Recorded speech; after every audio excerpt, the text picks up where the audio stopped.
루터킹이 암살당하기 바로 2달 전에 다음과 같은 설교가 있었습니다. 그 설교가 화제가 됐습니다. 저는 가끔 저의 죽음에 대하여 생각합니다. 그리고 저의 장례식을 그려봅니다. 만약에 여러분 중에 누가 혹시 저의 장례식에 계시다면 부디 길게 하지 말아 주십시오. 또 저의 장례식 조사도 짧게 해달라고 말씀해 주십시오. 그리고 조사를 하는 사람에게 제가 노벨 평화상을 탄 사람이라는 것을 말하지 말라고 부탁해 주십시오. 또 내가 그 외에 300개가량의 표창을 받았다는 것을 말하지 않게 해주십시오. 그것은 중요한 것이 아니기 때문입니다. 다만 다른 사람들을 섬기는 일에 삶을 바치려고 노력했다고 말해준다면 감사하겠습니다.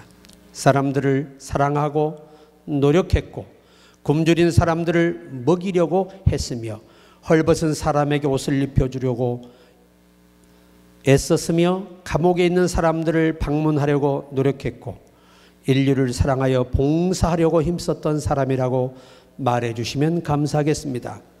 그리고 다음과 같이 설교했습니다. 저는 남기고 갈 재물도 없습니다. 또 제 인생에는 화려하고 사치스러운 것들을 남기고 갈 것도 없습니다. 다만 헌신된 생애를 남기기를 원합니다. 그렇게 설교를 마무리했습니다. 여러분, 너무 욕심을 내지 마세요. 누구든 돈 좋아해요. 제가 여러분보다 10배 좋아해요. 왜냐하면 돈이 없으면 주의 일도 못해요. 하고 싶은 일이 얼마나 많은데 돈 없어 못하는 거예요. 사실. 여러분, 할 수 없는 것이 얼마나 가슴 아픈 일인지 아십니까? 그것이 옳은 것인 줄 아는데, 이것이 진짜 해야 할 일인 걸 아는데 가진 게 없는 거 참 불행한 일이에요. 그렇다고 누구를 원망하겠습니까? 제가 잘못 산 것을 누구를 원망할 거예요? 다만 오늘 이 마틴 루터킹 목사님이 말씀하셨듯이 우리가 이 땅에 남기고 할 게 아무것도 없어요. 그저 빈손으로 왔다가 그냥 빈손으로 가는 거예요. 다만 구원받은 우리가 할 수 있는 마지막 카드는 주님으로 기억하는 삶을 사는 겁니다. 이게 우리의 최종적인 인생의 목적이 돼야 되는 것이죠. 아무리 돈을 벌려고 해도요, 사람이 머리에서 나오는 것들은 결국은 마약과 같이 빠져버려요. 그래서 못 헤어나옵니다. 거기서 결국은 다 잃고 몸만 가지고 정신 잃고 돈 잃고 나서야 늙어서 아무것도 할 수 없을 때 깨닫게 된다는 거예요.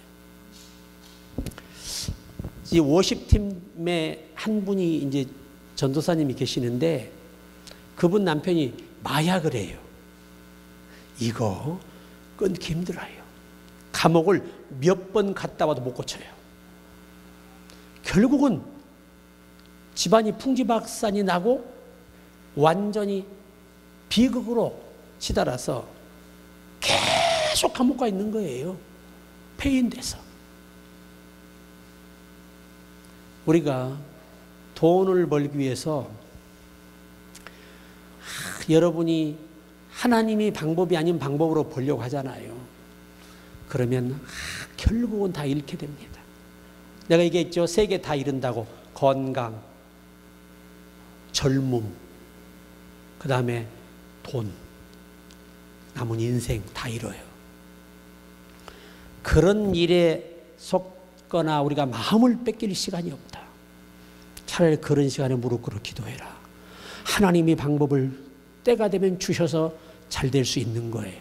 오늘은 우리가 지금 어렵고 힘들지만 성경을 보십시오. 하나님은 인생에 가는 길에 그 길을 정하시고 그가 가는 길에 하나님이 도울 자도 붙이시고 해방할 자도 붙이시고 각가지의 이 사람들을 붙여서 결국은 마지막에 하나님이 기뻐하는 사람을 붙여요. 그래서 하나님이 기뻐하는 일에 도달하게 됩니다. 이것이 우리 인생입니다. 오늘 본문도 이 마틴 루터킹 목사님은요, 인권을 위해서 운동하는 분이에요. 소외된 곳. 그런데 이 설교하시고 2달 후에 총살당했잖아요. 저격당해 돌아가셨어요. 젊은 나이에.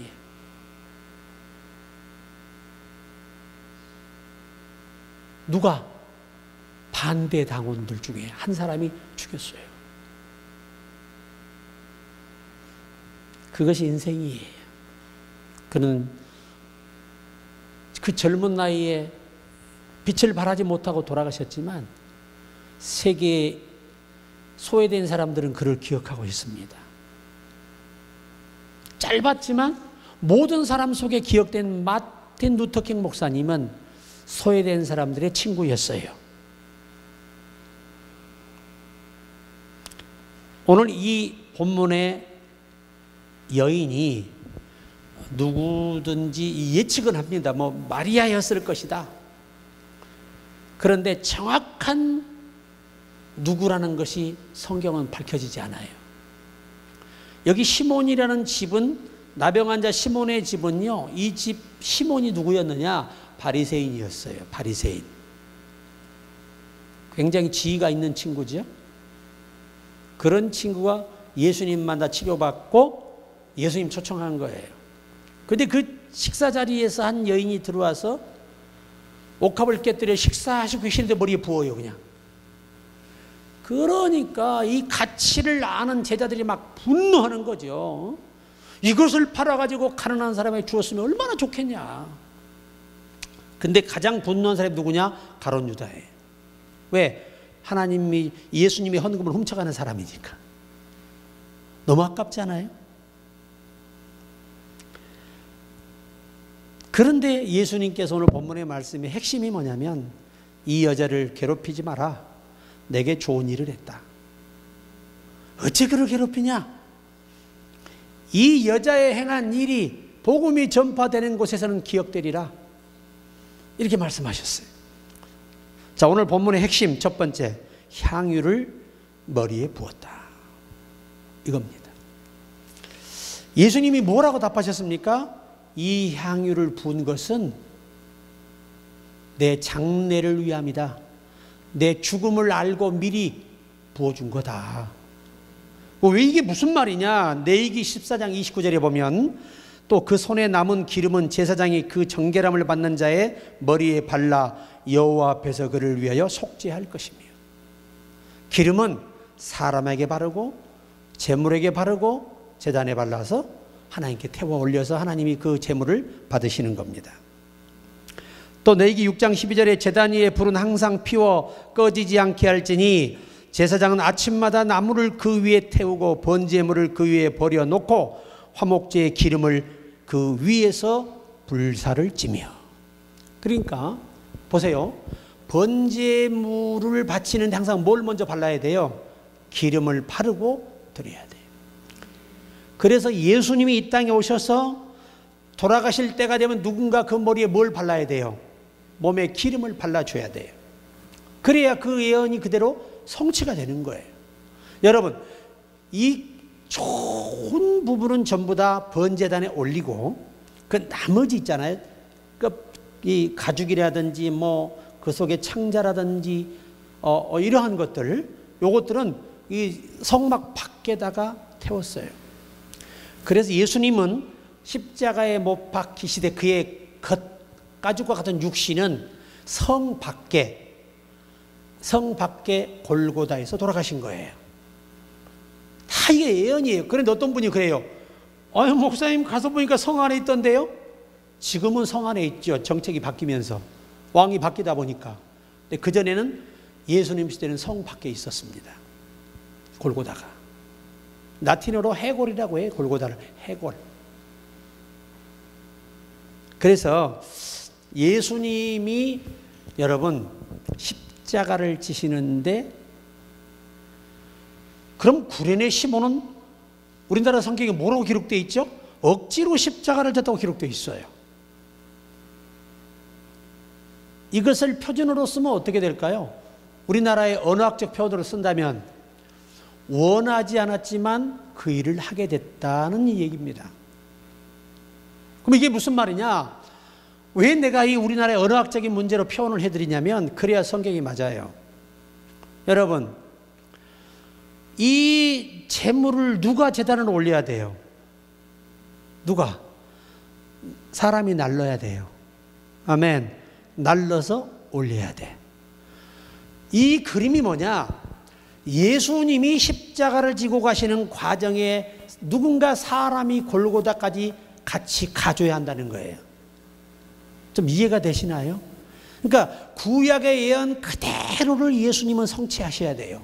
그래야 그가 메시아죠. 이게 확인이 안 되면 메시아가 아니잖아요. 그리고 이 여인의 이 어마어마한 사명이죠. 마리아의 남편 요셉은 의로운 사람이었습니다. 하나님이 그렇게 큰 일을 누구에게 맡겼느냐? 그 짐을 진 것이 바로 요셉입니다. 사람이 얼마나 마음이 깊고 생각이 큰 사람인지 그릇이 커요. 그릇이. 자기 아내가 남의 아이를 가진 거예요. 충격적이지 않겠습니까? 아마 웬만한 사람 같으면 너 일이 끌고 나가서 그냥 소리 지르면요 와서 돌로 쳐 죽이면 그만이에요. 그런데 뭐라고 성경에 기록되냐면 요셉은 의로운 사람이라. 원문에 디카요신이라는 말 하나님의 뜻이라는 말이거든요. 이것도 하나님의 뜻인가 하여 어떻게 했다? 가만히 끊고자 했다. 히브리 원전에서는 끊고자 했다는 말이 나 한 사람만 양보하면, 나 한 사람만 이해하면, 나 한 사람만 희생하면 내가 한때 사랑했던 여자도 행복할 것이고, 이게 진짜 사랑하는 거예요. 사랑을 할 줄 모르는 사람은요 무조건 씹어 잡아 죽어버립니다. 누구든지. 교회도 그렇고 어떤 공동체든 간에 진짜 사랑하지 않기 때문에 못하는 거예요. 진짜 사랑하면 그렇게 못하죠. 나는 요셉을 보면서 진짜 이 그릇이 크다. 오늘 저와 여러분이 허물을 알고도 내가 덮어서 교회가 은혜로울 수 있다면, 이 교회가 살 수 있다면 그 길을 택하는 사람이 진짜 의로운 사람이에요. 이게 진짜 하나님을 아는 사람이에요. 근데 교회는 대부분 뭔가 문제가 하나 발생하면 뒤집어가지고 교회를 깨버리고 목회자를 밀어내버리고 성도들이 목사가 돼서 그렇게 사는 사람 많아요. 이건 매우 위험한 신앙들입니다. 항상 우리가 그래서 자신을 돌아봐야 돼요. 내가 자랑 같지만 절대 가하다고 가한 게 아니고 교회 안에서 옳다고 옳은 게 아니에요. 하나님이 보실 때 그 영광이 나로 인해 무너져서는 안 된다는 거예요. 요게 이 요셉의 믿음이에요. 하나님이 인정한 사람, 4,000년 동안 준비한 사람입니다. 또 그 안에는 더, 아내 될 사람은 더 대단합니다. 네가 잉태 아들을 낳으리 그림을 예수로 하라. 너에게 성령으로 잉태될 거다. 그러는데 그게 이해가 되는 부분이 아닌데도 불구하고 계집종에게 말씀대로 이루어지이다. 이 얘기법을 주께 드리오니 쓰시옵소서. 히브리어의 이 번역입니다. 참 대단하지 않습니까, 여러분? 그래서 우리가 참 이 하나님이 기억하는 사람들, 정말 때에 맞게 하나님께 헌신하는 사람들, 향유를 부은 것만 위대한 게 아니에요. 요셉도 위대하고 그 안에 마리아도 위대한 겁니다. 참 대단한 사람들이죠. 이런 믿음과 이런 헌신자들이 있었기 때문에 오늘 그리스도가 역사를 이루신 거예요.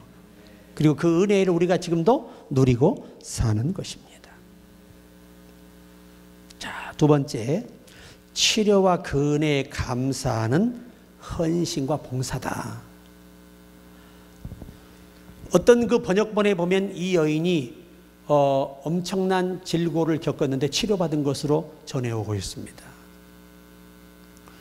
그런데 이 여인이 시편 110편 3절에 보세요. 주의 권능의 날에 주의 백성이 거룩한 옷을 입고 즐거이 헌신하니 새벽 이슬 같은 주의 청년들이 죽게 나오는도다. 즐거이 뭐하니? 헌신하니. 교회는요, 하나님의 뜻은요, 헌신하는 자를 통해서 할 수 있는 거예요. 참 중요하죠. 또 출애굽기 32장 29절에도 모세가 이르되 각 사람이 자기 아들과 자기 형제를 쳤으니 오늘 여호와께 헌신하게 되었느니라. 그가 오늘 너에게 복을 내리시라. 세상에 이스라엘 백성이 범죄했잖아요. 그들을 죽인 게 누구예요? 그의 형제들이에요. 근데 형제를 죽였지만 이것이 하나님의 명령이었기 때문에 하나님은 헌신으로 간주했다는 거죠. 그래서 그로 인해 더 복을 받게 하셨다는 거예요. 이 복이 그 뒤에 전승에 보면요, 더 좋은 자녀들, 더 좋은 사람들을 갖게 했다는 얘기예요. 얼마나 하나님의 그 공의로움이 무서운지를 알겠죠, 우리가. 그래서 이 헌신, 결국 예수님이 이 땅에 오셔서 십자가에 필려 죽으실 것을 예고하시고 아버지가 그 뜻을 이루는데 그 동역자로 이 여인을 준비했다는 거예요. 참 대단하지 않습니까, 여러분? 우리도요, 이 마지막 때 한 역사에 필요한 사람들로 준비됐고 그 일을 위해 우리가 지금 계속 나아가고 있는 겁니다. 자, 큰 두 번째, 복음이 전파되는 곳에서 이 여자의 행한 일도 기억되리라. 참 대단한 메시지거든요. 자, 그러면 이 여인이 뭐가 있었다는 거죠? 그가 확실한 메시아요, 반드시 죄를 위해 돌아가실 메시아로 그가 믿었다는 거예요. 그런 믿음이 있었기 때문에 예수님께 부은 거죠. 대단한 믿음. 그러니까 뭐든지 뭐가 먼저 있어야 돼? 믿음이 와야 행동이 오는 거예요. 믿음이 안 오잖아요. 주저하고 말아요. 포기하고 말아. 믿음이 안 오면 안 돼요. 이 주일날 교회 오는 게요, 이게 하나님이 믿음을 주시지 않으면 올 수가 없어. 다 각자 각가지 다른 믿음을 분량대로 주신 겁니다. 그래서 마태복음 15장 28절에 이에 예수께서 대답하여 이르시되 여자여 내 믿음이 크도다. 내 소원대로 되리라 하시니 그때부터 그 딸이 나으니라. 모든 성경은 믿어야 기적이 나타나는 거예요. 병을 낫는 것도. 근데 보세요, 그때로 누가 낳았어요? 그 딸이 낳았어요. 우리가 진짜 의심하지 아니하고 자녀를 기도하면 그대로 되는 거예요. 그래서 우리가 중보가 그렇게 믿음으로 중보할 때 역사하시는 하나님. 그래서 우리가 언제나 이 여자도 믿음이 있었기 때문에 가능했다. 누구를 향한 믿음? 그가 약속된, 조상에 약속된 메시아라는 확고한 믿음이 없었더라면 허비밖에 안 되는 거예요. 예수님이 인정해 주시잖아요. 이 여자의 이 믿음, 이 헌신, 이 사명이, 이 복음이 증거되는 것마다 이 여자의 일도 증거돼서 결실할 거라는 거죠. 이런 사람들이 자주 전 세계에 나타나야 한다는 겁니다. 이런 믿음의 사람들이. 때를 알고 때에 맞는 쓰임받는 사명자가 다 되기를 바라시는 주님의 염원이셨습니다. 역대상 22장 5절에 다윗이 이르되 내 아들 솔로몬은 어리석고 미숙하고 여호와를 위하여 건축할 성전은 극히 웅장하여 만국의 명성과 영광 있게 하여야 할지라. 그러므로 내가 이제 그것을 위하여 준비하리라고 다윗이 죽기 전에 많이 준비하였더라. 이게 뭐지요? 큰 일을 할 때는요, 그 큰 일을 앞두고 누군가가 준비해야 돼요. 준비 없이는 되지 않는다, 절대로. 어떤 분이 저에게 주식이라든가 그 스포츠 도박이 있어요. 그런 것을 해보라고 권하는 사람도 있어요. 나는 그분이 저 목회자가 아니기를 바라는데 목회자예요. 제가 그분에게 그랬습니다. 더러운 사탄의 영을 뿌리치십시오. 하나님은 그렇게 해서 당신에게 복을 주지 않고 나에게 주지 않습니다. 차라리 그 시간에 하나님께 무릎 꿇어 기도하고, 하나님이 어린이 때가 되면 부자 될 사람은요, 부자 되게 만들어 줘요. 되는 사람 붙여서 꼭 그 사업의 길을 열어줍니다. 여러분 정주영 회장님 아시잖아요. 자전거로 쌀 배달했어요. 쌀 배달. 거기서 월급이 쌀로 주는 거예요. 그걸 모아요. 그런데 그것을 시발해서 그 당시에 이 자동차를 생산한다는 자체가 대한민국은 불가능했습니다.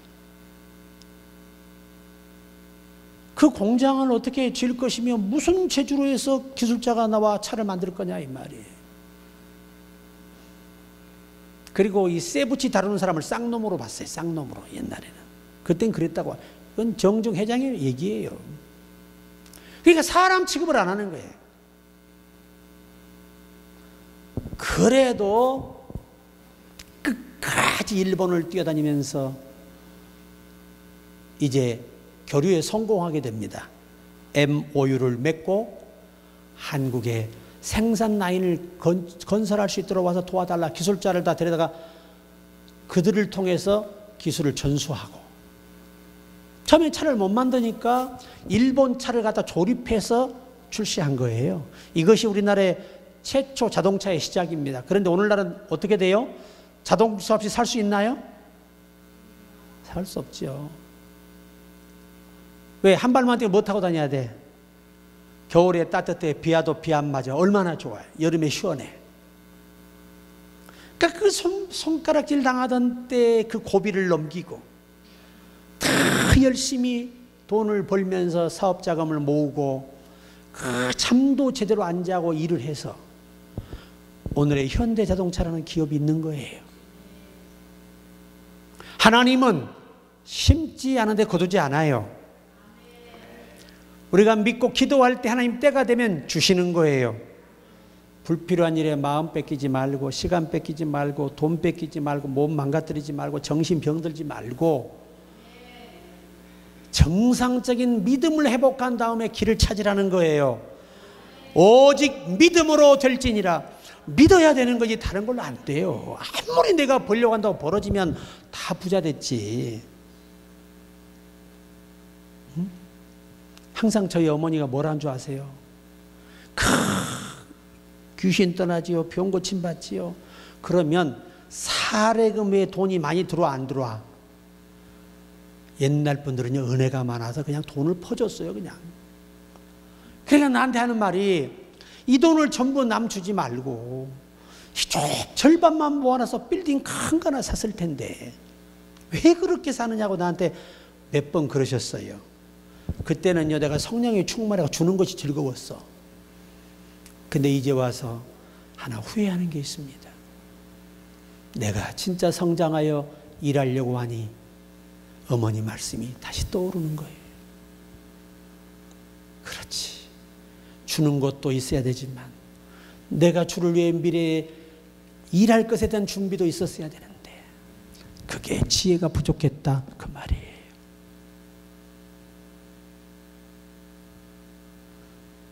그러니까 우리는 이제 그 기회를 잃지 마시라는 겁니다. 그래서 하나님은 준비한 사람만 쓰시는데 다윗이가 그렇게 열심히 준비 다 못했어요. 생전에 준비한 거예요. 그리고 에스겔 46장 15절에도 이같이 아침마다 그 어린 양과 밀가루와 기름을 준비하여 항상 드리는 제물로 삼을지니라. 항상 뭐 했다고요? 준비했다는 거예요. 그러니까 우리가 특성 한국을 하더라도 철저히 준비하고 연습하고 훈련해서 하는 게 맞는 거예요. 모든 매사의 일을 여러분 항상 미리미리 준비하고 깨어 있어야 하는 겁니다. 이게 정상적인 주님의 방법이에요. 자, 마지막 세 번째는 때에 맞는 일꾼이 되라. 에스더 4장 14절에 이때 내가 만일 잠잠하여 말이 없으면 유다인은 다른 데로 말미암아 노임과 구원을 얻으려니와 너와 내 아비집은 멸망하리라. 내가 왕후의 위를 얻은 것이 이때를 위함이 아닌지 누가 아느냐. 이거예요. 때에 맞게. 하나님은요 유다인의 멸망의 위험을 아셨어요. 그래서 정말 말도 안 되는 출신 성분이 안 좋은데, 그 북한에는 출신 성분이라 그러더라고. 출신 성분이 안 좋아가지고 안 되는 사람, 자격이 안 되는데 자기가 그 나라의 처녀인 것처럼 속였어. 왕후가 됐어요. 왕후가 되고 나서 위기가 오잖아요. 근데 위기 속의 위기가 뭐냐? 왕이 또 권태기를 느꼈나 마누라를 안 불러요. 이런 위기의 위기가 왔어요. 나라도 없어지게 생겼고 자기도 지금 입장이 곤란한 상황인데 그때 사건이 터져요. 그때 모르드게가 했던 이야기입니다. 내가 왕후의 위를 얻은 것이 이때를 위함이 아닌지 누가 아는, 이 한마디 에스더가 하나님의 뜻을 깨달아요. 그래서 금식을 요청하고 자기도 금식하고 나가서 국가를 살려냅니다. 이게 다 뭐지요? 때에 맞는 사명 감당이에요. 우리 교회가 오늘 여러분과 내가 지금 이 어려운 상황에 나는 무엇을 할 것인가를 고민해보는 여러분 되기를 바랍니다. 저 역시도 그렇죠. 한 유수한 대학 총장에 관한 이야기를 들은 적이 있습니다. 그는 예의 바른 신사이자 널리 존경받는 리더였는데 그의 아내가 말년에 그만 알츠하이머 병을 앓게 됩니다. 날이 갈수록 아내의 병은 깊어만 갔습니다. 병은 아내의 정신을 갈아먹었고 몇 년 후에는 자기 남편도 못 알아볼 지경에 이르렀습니다. 형편이 넉넉했기에 그는 간병인을 두고 병든 아내를 보살폈습니다. 그러던 어느 날 총장은 재단 이사들을 불러놓고 사임을 통보했습니다. 이유는 아내를 돌보는데 전념하고 싶다는 것이었습니다. 이사회는 어떻게든 총장의 마음을 돌리려고 했고 그 과정에서 한 이사가 이렇게 말했습니다. 무슨 소용입니까? 사모님께서는 총장님을 알아보지도 못하시는데요. 그러자 총장이 그의 눈을 똑바로 쳐다보며 말했습니다. 저는 50년 이 여인과 평생을 함께 하겠노라고 다짐했습니다. 아내는 저를 몰라도 저는 아내를 똑똑히 알아봅니다. 그리고 나는 그리스도인입니다. 당연히 해야 할 일이고 할 겁니다. 그래서 총장령을 내려놨어요. 그리스도의 사랑을 실천하기 위해서. 오늘 여러분, 우리 주를 위한 헌신, 믿음이 있어야죠. 때에 맞게 해야죠. 그리고 우리 주님이 내게 명하신 시기에 맞게 일하는 것, 최선을 다하는 것 하나님이 기억하십니다. 성경은 이게 결론입니다. 이 여인이 천국 복음이 전파되는 곳에 이 여인의 일이 기억될 거라는 겁니다. 예수님은 이와 같은 믿음의 사람들이 전 세계 교회에 있기를 원하셨다는 겁니다. 이렇게 믿음도 있고 때에 맞게 일할 줄 알고 헌신할 줄 아는 이런 사람이 전 세계에 복음이 전파되는 교회마다 있기를 원하시는 이 주님의 염원을 우리가 마음에 담고 한 주도 또 헌신을 다하기를 주의 이름으로 축복합니다.